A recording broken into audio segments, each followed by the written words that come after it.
Et ce soir, dans nos questions d'experts, nous parlons nutrition et diététique avec Virginie Charot. Bonsoir Virginie. Bonsoir Émilie. Alors on commence avec cette question de Sylvie de Tours qui nous dit « Je bois beaucoup de café. Un ami m'a conseillé de le remplacer par du thé. Est-ce que c'est meilleur pour la santé ?» Est-ce que le café c'est vraiment mauvais pour la santé? Oui et non. En fait, comme toute chose, c'est l'abus qui deviendra plus très très bon.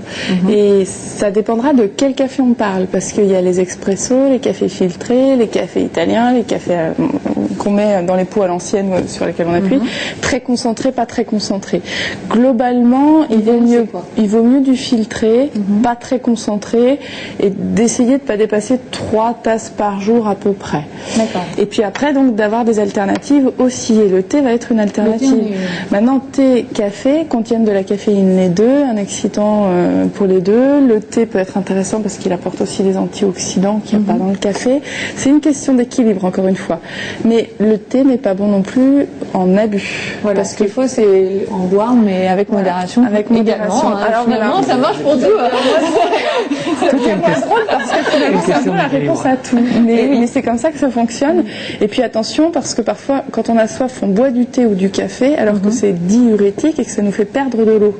Donc, si on a soif, autant boire de l'eau, déguster du vin, déguster du café, mais boire de l'eau quand on a soif. Alors une autre question de Florent de Tours qui nous dit « Quand je rentre le soir, je n'ai pas le courage de me faire un vrai dîner et j'opte pour des sandwichs ou des pizzas. Comment rééquilibrer mes menus sans cuisiner ?» Vous connaissez Florent? Oui, je le connais. Ça m'étonne pas. Alors, pour la question de facilité, le plateau repas. Voilà, le plateau repas, pourquoi pas. Alors maintenant, la facilité, on pense tout de suite sandwich ou pizza, mais il est très très facile de faire chauffer une soupe et de se faire une omelette.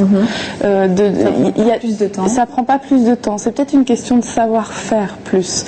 Et finalement, quand on me parle souvent sandwich, pizza, c'est les jeunes qui vont avoir ce réflexe-là. Donc c'est peut-être de découvrir d'autres choses de facile. Une endive qu'on coupe dans son assiette, on fait cuire des œufs au plat, qu'on met par-dessus avec un bout de pain.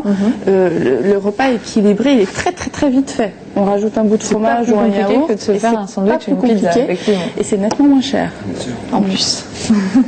Donc ça, c'est vraiment le bon plan du jour. Il faut tourner sur les finesses. Il ne faut pas forcément tout de suite se dire ça va être un plat tout prêt que le commerçant me propose qui va être ma solution.